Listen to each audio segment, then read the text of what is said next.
ክርስቶስ የመጨረሻውን እስትንፋስ መስቀል ላይ ሲተነፍስ እኛ ክርስቲያኖች የመጀመሪያውን የሕይወት እስትንፋስ እንደቀጠለልን እናውቃለን። ቤት ውስጥ ሆነን ጠፍተናል፣ አላወቅነው። የመሰከርንለት አልተረዳነው። መድኃኒት ይዞ መታመም አያሳዝን። ጸበሉ አጠገብ ሆነን ታመናል። ሊቃውንት አጠገብ ሆነን በጥያቄ ተሞልተናል። ስለ እግዚአብሔር እንናገራለን ብዙ፣ ስለ እግዚአብሔር ግን ጥቂት መኖር የሚያቀተን በሕይወት ግን አናውቀው። አጠገቡ ሆነን ርቀናል። ከሕይወት ጋር ያለን ሞተናል።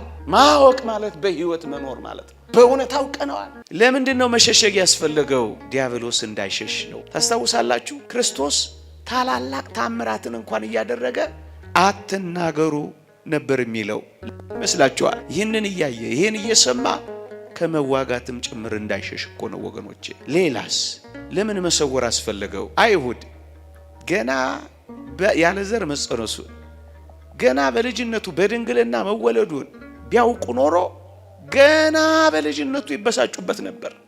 ክርስቶስ እንዴት እንደተጠነቀቀላቸው እንኳን ተመልከቱ። ሊያበሳጫቸው አልፈለገም ገና በጊዜ። ስለዚህ ማንነቱን ሰወራ።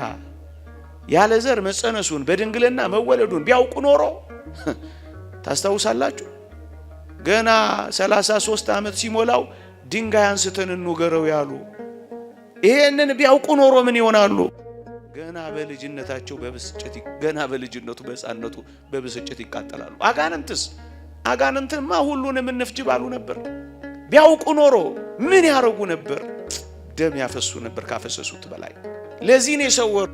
አይሁድስ እንዳይበሳጩ ሲጠብቃቸው እኮ ነው ወገኖቼ። የተወደዳችሁ ክርስቲያኖች፣ የክርስትና ሕይወት የመድኃኒታችን መንገድ ማበሳጨት አይደለም፣ ማናደድ አይደለም፣ ማቃጠል አይደለም፣ ማስኮረፍ አይደለም። ክርስትና እንደዚህ አይነት ዓላማ የለውም ወገኖቼ። ሌሎችን ለማበሳጨት የምንሰብከው ስብከት አይኖረንም። ሌሎችን ለማቃጠል የምንኖረው ሕይወት የለንም። ክርስቶስ ላለማበሳጨት እንደመጣ ላለማናደድ እንዳልመጣ እኛም የምንኖረው በዚህ ምድር ላይ ቆይ እስኪ ላቃጥላቸው፣ ቆይ እስኪ ላበሳጫቸው፣ ቆይ እስኪ ላናዳቸው የምንለው ሕይወት የለንም። በጊዜ ለምን ይበሳጩ? በጊዜ ለምን ይንደዱ? በጊዜ ለምን ይንቦግቦጉ? በጊዜ ለምን ይላጡ? ለዚህ ነው የሰወረው።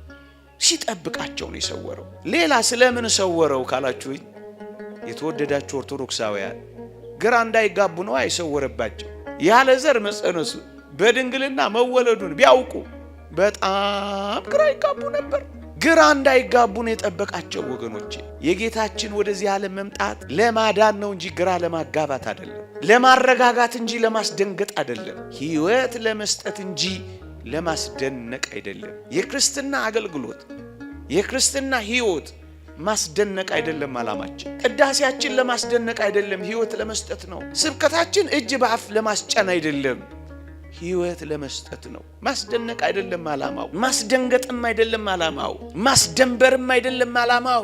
ማረጋጋት ነው ዓላማው፣ ማስከን ነው ዓላማው። ወገኖቼ ክርስቶስ ለማስደነቅ ቢመጣ ኖሮ ሰው ሆኖ አይመጣም ነበር። በእርግጠኝነት ሰው ምኑ ይደነቃል? ሰው ከጉስቁልናው በቀር ምን ነበረው? ሰው ከውርደት እንጂ ሌላ ምን ክብር ነበረው? ከሰማይ ከዋክብት አንዱን ሆኖ መምጣት እንኳን እኮ ያንስበታል። ከፀሐይ በላይ ፀሐይ ነው፣ ከእሳት በላይ እሳት ነው። ሰው መሆን ለሱ ለኛ ነው። ሰው መሆን ማስደነቅ ወገኖቼ፣ ሰው መሆን ለሱ ውርደት ነው። ሰው መሆን ለኛ ነው ክብሩ። እንዴት አድርጎ ሰወረው? እንዴት አድርጎ በዝምታ ፈጸመው? እንዴት አድርጎ ካላችሁኝ፣ በአንዲት ድንግል ብላቴና አጠገብ ወንድ ቅዱስ ዮሴፍን አስቀመጠና ሰወረባቸው። ያለ ዘር መጸነሱን በድንግልና መወለዱን ግራ እንዳይገባቸው አጠገብ ወንድ ስላለ ዮሴፍ አላ አስባላቸው። ወገኖቼ አንዳንዶች በዚህ ዘመን በእመቤታችን በቅድስት ድንግል ማርያም ዘላለማዊ ድንግልና ግራ የገባቸው በትክክል ስለማያውቁ እኮ ነው። እግዚአብሔር መንፈስ ቅዱስ የገለጠላቸው አባቶቻችን ነግረውን እንጂ እኛም እኮ ግራ እንጋባ ነበር። የዘላለማዊ ድንግልናዋ ጉዳይ አሁንም ግራ የገባቸው ሰዎች አሉ። ወልዳለች አልወለደችም እያሉ የሚጨቃጨቁ ሲያሳዝኑ። ኧረ ከማህፀኗ ፈቀቅ በሉ እንላቸዋለን። አንድ ሊቅ እንደተናገረው ከማታውቁት ማህፀኗ ፈቀቅ በሉ። ቅዱስ ዮሴፍ አጠገቧ ስላለ ሌላ ነገር ማለት አይቻልም። እናስ አያችሁ ከሰይጣን ጆሮ ከአይሁድ አእምሮ እነዚህን ነገሮች እንዴት እንደሰወረ አድንቁ። ማን ስላለ? ቅዱስ ዮሴፍን አጠገቧ ስላስቀመጠ። ክርስቶስ ያለ ወንድ ዘር ከተጸነሰ በድንግልና ከተወለደ መጽሐፍ ቅዱስ ላይ ደግሞ ቅዱስ ዮሴፍ በስጋ እንዳልወለደው አባቱ እንዳይደለ ከተጠቀሰ ክርስቶስ ታዲያ ወገኖቼ እንዴት አድርጎ ነው የዳዊት ልጅ የአብርሃም ልጅ የተባለው? እመቤታችን ቅድስት ድንግል ማርያም የዘር ሐረጉ አልተጠቀሰም። ታዲያ እንዴት ታወቀ? ቅዱስ ዮሴፍ በስጋ አልወለደው። ታዲያ የዳዊት ልጅ ለምን ተባለ? እንደ መጽሐፍ ቅዱስ ፍንጭ አለ። እሱን ላንብብላችሁ። እንዲህ ይላል መጽሐፍ ቅዱስ ከዳዊት ወገን ለሆነው ዮሴፍ ለሚባል ሰው ወደ ታጨች ወደ አንዲት ድንግል ይላል። እዩ ቅዱስ ዮሴፍ ከዳዊት ወገን ነው። በአይሁድ ዘንድ በኦሪት መጻሕፍት በእስራኤል ልማድ መተጫጨት ከአንድ ወገን ነበር የሚፈጸመው። ቅዱስ ዮሴፍ ከዳዊት ወገን ነው የሚለው መጽሐፍ ቅዱስ ዝም ብሎ የሚጽፈው እንዳይመስላችሁ። ድንግል ማርያም የታጨችለት ሰው ከዳዊት ወገን ነው። ስለዚህ መተጫጨት ከአንድ ወገን ስለነበረ እመቤታችን ቅድስት ድንግል ማርያም ከዳዊት ወገን መሆኗ ታወቀ። እንኳን የሰው ልጆች እንዲህ ይላሉ አባቶቻችን በአርያም ካሉ የቃልን የመምጣት ምስጢር ያወቀ የለም ይላል። መላእክት እንኳን ይህን ምስጢር አላወቁት። መሰወሩን ካልቀረ ታዲያ ዝም ብሎ ተሰውሮ አይጸነስም ነበር? ለምን ማብሰር አስፈልገው? ለምን ለቅዱስ ገብርኤልስ መንገር አስፈልገው? ዝም ብሎ አካላዊ ቃል መጥቶ በተወደደች ቅድስት ድንግል ማርያም ማህፀን አያድርም ነበር? ይችላል አይችልም? ይችላል። ሊቃውንት 3 ምርጥ ነጥቦችን ያነሳሉ። አንደኛ የተወደደች ቅድስት ድንግል ማርያም ያለ ጋብቻ ያለ ሩካቤ እንደ ጸነሰች ብቻ አይደለም፣ ሆዷ እየገፋ ሲመጣ እንዲሁ መጥቶ ቢጸነስ ያለ ብስራት ቢወለድ ሳይነግራት ይሄ ቢፈጸም ምን ትላለች መሰላችሁ? ከሚተነኳኮሱ አጋንንት ነው ይሄ የሆነብኝ ወይስ ደዌ ይዞኝ ነው ብላ ትጨነቅ ነበር። ወንድ አጠገቧ የለ። ታዲያ ከየት መጣ ብላ ትታወካለች። ለምን ትታወክበት? እናቱ ለአይሁድ እንዳይታወኩ እንዳይደነግጡ እንዳይደነብሩ የተጠነቀቀ ለተወደደች እናቱ ቅድስት ድንግል ማርያም እንዲሁ ለዘብተኛ እንዲሆን ትፈልጋላችሁ? እንዳትታወክበት ተጠነቀቀላት። ሁለተኛ በድንግልና የምትጸንሰው ያለ ዘር የምትወልደው ማን መሆኑን ማወቅ አለባት። ለምን ካላችሁኝ ዋጋ ልትከፍልለት ተዘጋጅታለች። በነፍስሽ ሰይፍ ያልፋል ተብላለች። አብራው ትንከራተታለች፣ ቤት አታ ትዞራለች። የተወደዳችሁ ክርስቲያኖች ከኋላ ያሳለፈችውን መከራዩ በልጅነቷ ወላጆቿን ያጣችው ለምን እንደሆነ ማወቅ አለባት፣ መረዳት አለባት። ስለዚህ ነገር ሶስተኛውና ዋናው ምክንያት ግን እዩ ማዳኑን ሲፈጽም ይሄን ማዳን እሺ የምትል ይሁንልኝ የምትል እመቤት መሆን አለባት። ግብታዊ አይደለም መድኃኒታችን። እሺ ብትይ እሺ በይ፣ እሺ ባትይ ራሱ አይልም። እግዚአብሔር አስፈቅዶ አይደለም የሚያደርገው። እንኳን ይሄን ያህል ማዳኑን ቀርቶ ልትድን ትወዳለህን እያለ ጠይቆ አይደለም ያዳነው። ታዲያ ይሄንንስ አዎን ይሁንልኝ አሜን ማለት የለባትም። እሱን ያስፈቀዳት ነፃ ፈቃዷን መጠየቅ አለበት። ለምን? ለዚህ ማዳን መተባበር አለባት። ሰማይና ምድርን ሲፈጥር ይላል አንድ ሊቅ ይሁን ያለው እግዚአብሔር ነበር ይላል።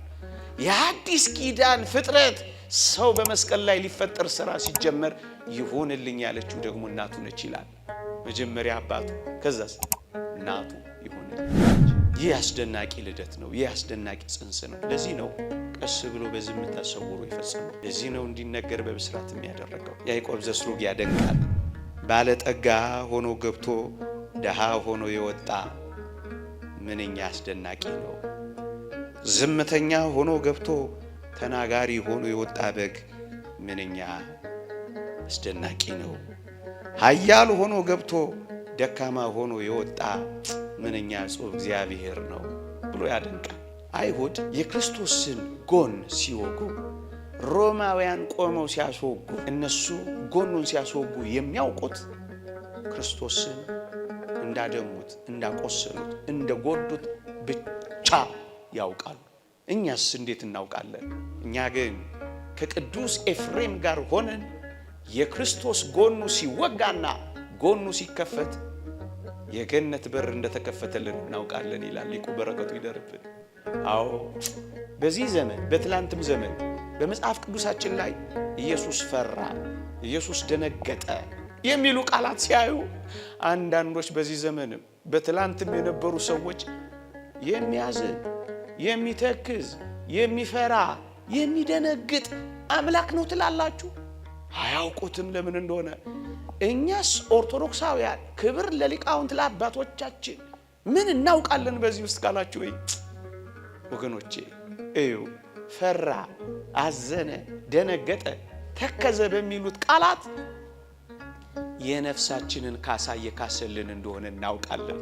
ሌላስ በጣም ባስደናቂ ሁኔታ የሥጋ ሕማማችን ብቻ ሳይሆን የነፍስ ፍርሃታችንን እያራቀልን እንደሆነ እንረዳለን። አይሁድም አጋንንትም መናፍቃንም ኢየሱስ በመስቀል ላይ የመጨረሻዋን እስትንፋስ ሲተነፍስ አበቃ ብለው ነው የሚያስቡት። ኦርቶዶክሳዊነትስ ቤተ ክርስቲያንስ እኛስ እንዴት ነው የምናውቀው? ክርስቶስ የመጨረሻውን እስትንፋስ መስቀል ላይ ሲተነፍስ እኛ ክርስቲያኖች የመጀመሪያውን የሕይወት እስትንፋስ እንደቀጠለልን እናውቃለን። እነርሱ ክርስቶስ በመስቀል ላይ እንደ ሞተ ብቻ ያውቃሉ። እኛስ አዎን ክርስቶስ በመስቀል ላይ ሞቷል፣ ግንስ ዲያብሎስ መገደሉን እናውቃለን። ይኸው ስንት ዘመን ቤተ ክርስቲያን አስተማረች፣ አያውቁትም። እኛ ግን እንደዚህ እናውቃለን። እነርሱ ኢየሱስ ክርስቶስ በመስቀል ላይ ሲቸነከር እንደተያዘ ደግሞም ድል እንደተነሳ ያውቃሉ። እኛስ ክርስቲያኖች ድህነታችን እንደተፈጸመ፣ እኛ ነፃ ወጥተን መቦረቅ እንደጀመር እናውቃለን፣ እንደተፈታን እናውቃለን። እነሱ አያውቁት። ክርስቶስን እርቃኑን ሲሰቅሉት እነሱ እንዳዋረዱት ያውቃሉ። እኛስ እኛ ክርስቶስ ሲራቆት የጸጋ ልብስ እንደለበስን እናውቃለን። እሱ ሲዋረድ እኛ እንደከበርን እናውቃለን። እሱ ሲወድቅ እኛ እንደተነሳን እናውቃለን። እሱ የሾህ አክሊል ሲደፋ እኛ የክብር አክሊል እንደደፋን እናውቃለን። እሱ ምራቅ ሲተፋበት እኛ ጸጋ እንደተጎናጸፍን እናውቃለን። አይረዱትም። እሱ ወደ ታች ሲመጣ እኛ ወደ ላይ እንደሄድን እናውቃለን። ይህንን አይረዱትም። ዓለም አላወቀው፣ አያውቁት። ኢየሱስ ክርስቶስን ከምድር ከፍ አድርገው በመስቀል ላይ ሲሰቅሉት ሮማውያንም አይሁድም የሚያስቡት መሬታችንን እንዳያረክስ ብለው ነው እኮ። ለጣዖት በታጠነ ጢስ የተሞላውን በጣዖት ስብ ጢስ የታፈነውን ሰማዩን እያጸዳ መሆኑን ትረዳለች ቤተ ክርስቲያን። ታውቀዋለች፣ በደንብ አድርጋ ታውቀዋለች። ወደ መቃብር እንኳን ሲወስድ ወደ አዲስ መቃብር ሲገባ አይሁድ አያውቁ። እግዚአብሔር እሱ ባወቀ ምን እየሰራ እንደሆነ አያውቁ። በአዲስ መቃብር ሲቀበር መቃብራችንን እንኳን ሳይቀር እያጸዳ መሆናል። ይኸውላችሁ የመቃብር ቦታ በቅዱሳት መጻሕፍት ታስተውሳላችሁ አይደለ? የመቃብር ቦታዎች የአጋንንት መናኸሪያና ማደሪያ ቦታዎች ነበሩ። እሱን ነበር እያጸዳ ያለው። ወገኖቼ መቃብራችሁን እዛ የትየለሌ ቦታ ማይቀበረው ይልቁኑ ቤተ ክርስቲያን መሰዊያው ስር የሚሆነው ለዚህ እንደሆነ ታውቃላችሁ። ከመሰዊያው ስር ለምን መሰላችሁ? መሰዊያው ላይ ያለው የክርስቶስ ሥጋና ደም ነው። መሰዊያው ላይ ያለው ፍቅር የሚለው ክርስቶስ ነው። በክርስቶስ ፍቅር የሞቱ መሰዊያው ዙሪያ ይሰበሰባሉ። በፍቅር ሞቶላቸዋል፣ በፍቅር ይሞታሉ። እነሱ መስዋዕት ይሆናሉ፣ እሱ ተሰውቶላቸዋል። ፍቅር ያገናኛቸዋል። ከሶሎሞን የሚበልጥ ከዚህ አለ ይላል። ከሁሉም የሚበልጥ ከዚህ አለ። አትንከራተቱ ወገኖቼ። ከጥበበኞች በላይ ጥበበኛ፣ ከአዋቂዎች በላይ አዋቂ፣ ከአፍቃሪዎች በላይ አፍቃሪ፣ ከብርቱዎች በላይ ብርቱ፣ ከአዛኞች በላይ አዛኝ እዚህ አለ፣ እዚህ ቤት አለ። እኛስ አውቀነዋል። አጠገባችን ሆኖ አውቀነዋል። አብረነው እየኖር ተርተነዋል። ስለ እግዚአብሔር እንናገራለን ብዙ። ስለ እግዚአብሔር ግን ጥቂት መኖር የሚያቀተን በህይወት ግን አናውቀው። በጭምትነት አናውቀው፣ በትህትና አናውቀው፣ በየዋህነት አናውቀው። የሚጤስን የጧፍን ክር ያላጠፋ የተቀጠቀጠ ሸበቆን ያልሰበረ በዝምታ በጸጥታ የኖረውን መምሰል አቅቶናል። አጠገቡ ሆነን ርቀናል። ከህይወት ጋር ያለን ሞተናል። ተገልጦልን ያልተረዳን ምስኪኖች ሆነናል። አብሮን ሆኖን ሳናገኘው ቀርተናል። ቤት ውስጥ ሆነን ጠፍተናል፣ አላወቅነው። የመሰከርንለት አልተረዳ ነው። መድኃኒት ይዞ መታመም አያሳዝን። ጸበሉ አጠገብ ሆነን ታመናል።